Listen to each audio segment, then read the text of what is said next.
Uttaranchal University, Dehradun, NAC A+ accredited university. Hi hello నమస్తే welcome to our channel మనం TV నేను మీ శాన్వి ఈ రోజు మనతో పాటు సీనియర్ పొలిటికల్ అనలిస్ట్ కట్టా కార్తిక్ గారు ఉన్నారు ఆయనతో మాట్లాడి ప్రస్తుత రాజకీయాల గురించి తెలుసుకుందాం హాయ్ సార్ నమస్తే సార్ ఇప్పుడు అందరికీ తెలిసిందే చంద్రబాబు నాయుడు గారు ఢిల్లీ వెళ్ళి అమిత్ షాని కలిశారు మళ్ళీ ఇప్పుడు పవన్ కళ్యాణ్ గారు కూడా వెళ్ళబోతున్నారు అసలు బీజేపీ టీడీపీ జనసేన పొత్తు అనేది ఎప్పుడు కన్ఫర్మ్ చేస్తారు పవన్ కళ్యాణ్ గారికి బీజేపీ నుంచి కాల్ వచ్చింది ఆయన వెళ్తున్నారు కలుస్తారు మాట్లాడతారు అవును ఆయన మీడియాకి చెప్పకపోవడానికి జగన్మోహన్ రెడ్డి గారు కాదు ఖచ్చితంగా మీడియాకి చెప్తారు ఏం జరిగింది ఏంటి అన్నది పొత్తుల మీద క్లారిటీ రాగానే ఫస్ట్ మీడియాకి చెప్తారు నో డౌట్ నేను అనుకుంటాం పొత్తుల మీద ఇప్పటికే క్లారిటీ వచ్చింది సీట్ సర్దుబాటు మీద క్లారిటీ రాలేదు అయితే ఇక్కడ బీజేపీ డబల్ గేమ్ ఆడుతుంది బీజేపీ ఆడుతున్న డబల్ గేమ్ ఏంటంటే చంద్రబాబు నాయుడు గారు ఎట్టి పరిస్థితుల్లో ఎమోషనల్ బ్లాక్మెయిల్ చేసి అయినా సరే ఎందుకంటే చంద్రబాబు నాయుడు గారు ఏ రోజు కూడా గతంలో పొత్తు లేకుండా గెలిచిన ఆయన కాదు ఒంటరిగా ఎన్నికలు పోగలిగిన ఆయన కాదు చంద్రబాబు నాయుడు గారికి ఇప్పుడు ఉన్నటువంటి పరిస్థితుల్లో పొత్తులు అవసరం కాబట్టి ఆయనకు పొత్తులు అవసరం అంటే ఒక పాయింట్ని పట్టుకొని మనం వీలైన ఎక్కువ స్థానాలు సంపాదించుకోవాలి ఇంకో వార్త కూడా ఏంటంటే మనకేమవుతుంది మన విసిరేది వెంటిక వస్తే ఎంటిక పోతే ఎంటిక పోతుంది వస్తే కొండ వస్తుంది కొండకి ఎంటిక వేస్తున్నాం కదా అని చెప్పేసి ఇది ఎందుకంటే వాస్తవానికి బీజేపీలో ఏం బలం లేదు వాళ్ళ ఓట్ బ్యాంక్ 1% కానీ తక్కువ 100 కంటే తక్కువ గతంలో వచ్చిన ఓట్లు 2019లో జనసేనకు ఓ లిమిటెడ్ ఓట్ బ్యాంక్ అంటే గెలుపోవటం ప్రభావితం చేసే ఓట్ బ్యాంక్ సొంతంగా గెలవలేని పార్టీ టీడీపీకే మేజర్ ఓట్ బ్యాంక్ ఉంది వాస్తవానికి జగన్ గారు కావాలా చంద్రబాబు గారు కావాలా అనేటువంటి విషయం చుట్టూ ఏపీ ఎన్నికలు జరగబోతుంది కాకపోతే టీడీపీకి కొంత బీజేపీ అవసరం ఎందుకంటే జగన్మోహన్ రెడ్డి గారికి గతంలో బీజేపీ ఇండైరెక్ట్ కోఆపరేషన్ చూసింది బీజేపీ చేతిలో వ్యవస్థలు ఉన్నాయి కేంద్రంలో అధికారం ఉంది ఆ కేంద్రంలో అధికారంలో ఉండటం వల్ల జగన్ గారికి బీజేపీ ఉపయోగపడుతుంది కాబట్టి జగన్ గారి నుంచి బీజేపీని దూరం చేయాలంటే బీజేపీని తీసుకొని తన కూటమిలో పెట్టుకోవాలనేటువంటి చంద్రబాబు నాయుడు గారు ప్లాన్ పవన్ కళ్యాణ్ గారు అంటే ఆల్రెడీ ఎన్డీఏలో ఉన్నారు కేంద్రంతో ఉన్న సంబంధాలు అలానే కొనసాగించుకోవాలి చంద్రబాబు నాయుడు గారు పెద్ద పార్టీ కాబట్టి ఆ పార్టీతో పోతే 4 సీట్లు జనసేన అసెంబ్లీలో సంపాదించుకోగలిగితే జనసేన అసెంబ్లీలో పోవడం పవన్ గారికి ఇంపార్టెంట్ ఎవరి ఇంపార్టెన్స్ వాళ్ళకు ఉంది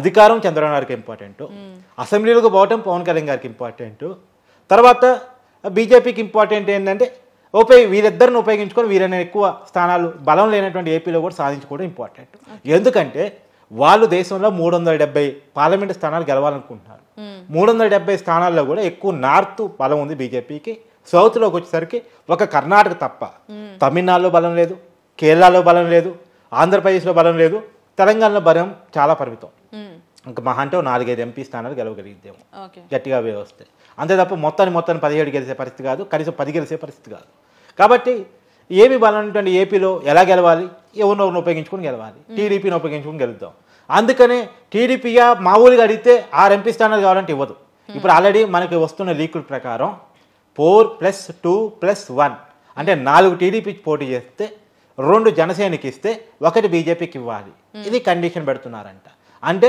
175 సీట్లలో 100 సీట్లు టీడీపీ పోటీ చేయాలి 50 సీట్లు జనసేన పోటీ చేయాలి 25 సీట్లు బీజేపీ పోటీ చేయాలి ఇది అయ్యే పనేనా ఏపీలో ఏమాత్రం మనం లేని ఒకవేళ ఒంటరిగా పోటీ చేస్తే డిపాజిట్ కూడా దక్కని 100 కంటే తక్కువ వచ్చేటువంటి బీజేపీకి 20 సీట్లు ఇస్తే ఎవరికి లాభం జరిగింది వైసీపీకి లాభం జరిగింది ఒకవేళ జనసేనకి 50 సీట్లు జనసేనకి 50 సీట్లు ఇచ్చే పరిస్థితి ఉందా పోయినసారి ఆ పార్టీ గెలిచింది ఒక్క ఎమ్మెల్యే సీటు రాజోల నుంచి రాపాకు వరప్రసాద్ గెలిచారు ఆయన గెలవగానే పోయి వైసీపీ కండువా కప్పుకున్నారు జనసేనకి అసెంబ్లీలో ప్రజెంట్ ప్రాతినిధ్యం లేదు పవన్ కళ్యాణ్ గారు 2 చోట్ల నుంచి పోటీ చేశారు గాజువాక నుంచి భీమవరం నుంచి 2 చోట్ల ఓడిపోయారు మళ్ళీ ఇప్పుడు భీమవరం నుంచి పోటీ చేస్తారని మనకు అందుతున్న సమాచారం కాబట్టి ఇవి పవన్ కళ్యాణ్ గారు ఓడిపోయారు తర్వాత వాళ్ళ బ్రదరు నాగబాబు గారు ఓడిపోయారు కాబట్టి గతంలో జనసేనకి ఏం జరిగింది అనేది మనకు ఐడియా ఉంది టీడీపీ ఒంటరిగా పోటీ చేస్తే ఏం జరిగింది అనేది కొంత ఐడియా ఉంది కాకపోతే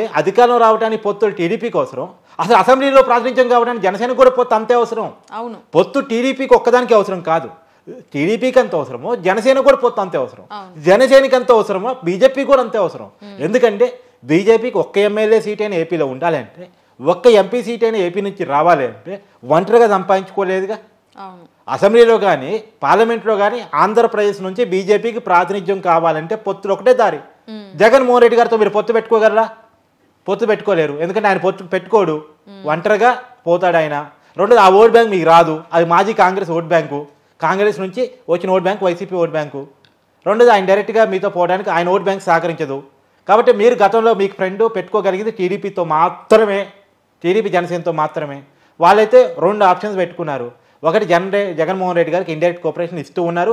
జగన్మోహన్ రెడ్డి గారు కూడా లాబింగ్ చేస్తూ ఉన్నారు. మీరు టీడీపీతో వెళ్ళకండి, పవన్ కళ్యాణ్ని మీ వైపుగా లాక్కొని, అంటే మీతోనే ఉన్నారు కాబట్టి మీ వైపుగా లాక్కొని టీడీపీ నుంచి దూరం జరిపేసి మీరు పవన్ కళ్యాణ్ కలిసి పోటీ చేయండి, కొద్ది గొప్ప ప్రాతినిధ్యం వచ్చే అవకాశం ఉంది, రాబోయే ఎన్నికల్లో టీడీపీ కనుక కిందైతే మీదే రాజ్యం అవుతుందని చెప్పేసి ఒక నడుపుతున్నాడు లాబింగ్ని బీజేపీ తోటి.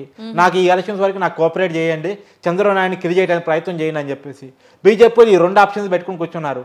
ఒకటి పవన్ కళ్యాణ్ గారిని అడిగారు, మీరు మనకు ఇద్దరం కలిసిపోదాము, చంద్రబాబు నాయుడిని వదిలేద్దాము, ఎన్ని వస్తే అన్ని వచ్చాయి, కానీ రాబోయే కాలంలో చంద్రబాబు నాయుడు పార్టీని కిల్ చేసేసి, అంటే టీడీపీని కిల్ చేసేసి మనం రాజ్యం వెళదాం, ఆ టీడీపీ ఓట్ బ్యాంక్ని మనం వెళ్ళగలికి రాక్కున్నాం అని చెప్పేసి అవసరమైతే ఆ ఓట్ బ్యాంక్ని ప్రభావితం చేసే ఇంకో స్థాయిని కూడా తెచ్చిపెట్టుకున్నాం, అంటే జూనియర్ ఎన్టీఆర్ తెచ్చిపెట్టుకుందాము. ఆల్రెడీ పురంధేశ్వరి నందమూరి గారి కుటుంబం నుంచి ఉంది, వాళ్ళంతా కలిసి ఆ ఓట్ బ్యాంక్ లాక్కొస్తారు, ఒక ఓట్ బ్యాంక్ నువ్వు లాక్కొస్తావు, వైసీపీ వ్యతిరేక ఓట్ బ్యాంక్ అంతా మనం క్యాచ్ చేసుకుందాం అని చెప్పేసి ఒక లాంగ్ రన్ ప్లాన్ని పవన్ కళ్యాణ్ ముందు పెట్టారు. పవన్ కళ్యాణ్ గారు అన్నారు, అవన్నీ పక్కన పెట్టండి, ఇప్పుడు మా రాష్ట్రాన్ని మేము కాపాడుకోవడం నాకు ఇంపార్టెంట్, అది వైసీపీని ఓడించడం ద్వారా మాత్రమే సాధ్యం, వైసీపీ వ్యతిరేక ఓటు చేయనివ్వనని ఒక మాట నేను ప్రజలకు ఇచ్చాను, కాబట్టి ఈసారికి నాకు చంద్రనాయుడు గారితో పొత్తుకు వెళ్ళని అనుకుంటున్నాను, మీరు కలిసి వస్తారని ఆశిస్తున్నానని చెప్పి పవన్ కళ్యాణ్ గారు తన ప్రపోజల్ బీజేపీ ముందు పెట్టారు.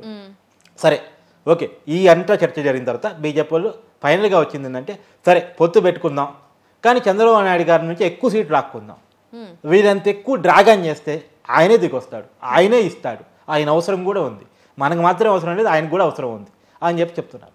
కానీ అర్థం చేసుకోవాల్సింది అంటే, ఒకవేళ నిజంగానే పొత్తు కుదరలేదు, ఎక్కువ సీట్లు ఇవ్వడం టీడీపీకి ఇష్టం లేక పొత్తు వద్దు అనుకుంది, ఎక్కువ నష్టం ఎవరికి? బీజేపీకి ప్రాతినిధ్యం దక్కదు, జనసేన దక్కిదో లేదు గ్యారంటీ లేదు, దక్కితే దక్కొచ్చు, దక్కపోవచ్చు, ఆపోజిషన్లోనైనా బలంగా కూర్చోగలిగిన పార్టీ టీడీపీ మాత్రమే. సో ఎక్కువ నష్టం జరిగేది బీజేపీకి, జనసేనకి, తర్వాతే టీడీపీకి. ఇది వాళ్ళు అర్థం చేసుకోవాల్సిన విషయం. ఇప్పుడు ఒక పొలిటికల్ అంబిషన్ పవన్ కళ్యాణ్ గారు పెట్టుకున్నారు ఏంటంటే, ఓట్లు సీట్లు కంటే కూడా నాకు సీఎం కావాలని లేదు, నాకు ఎక్కువ ఏదో ఇరగదీయాలని ఇప్పుడు లేదు, నాకున్నటువంటి ఏకైక విషయం రాష్ట్రాన్ని కాపాడుకోవటం, అది జగన్మోహన్ రెడ్డి గారిని ఓడించడం వల్ల సాధ్యమని నేను నమ్ముతున్నాను, అందుకే వైసీపీ వ్యతిరేక ఓట్ బ్యాంక్ని చేయనివ్వకూడదని నేను అనుకుంటున్నానని చెప్పేసి, అందుకే టీడీపీతో పొత్తు పెట్టుకున్నానని జైలు గోడల మధ్య ప్రకటించారు పవన్ కళ్యాణ్ గారు. కాబట్టి ఇదే ఆయన ప్రజలకి ఏ మాట అయితే మీడియా ముందు మైకుల ముందు చెప్పారో ఆ మాట కట్టుబడి ఉండేది కనుకైతే, ఆయన ఏదైతే మొదట ప్రపోజల్స్ టీడీపీ ఆఫీస్ పంపించారో ఆయన మొట్టమొదటి అడిగింది 10 సీట్లు, తర్వాత కొంతమంది ఆయన లేదు 10 సీట్లు ఏంది జనసేన కంటే, ఆయన కొన్ని ఒత్తిడి మేరకు అడిగింది 20 సీట్లు, ఈఆర్ 27 సీట్లకు పోయింది.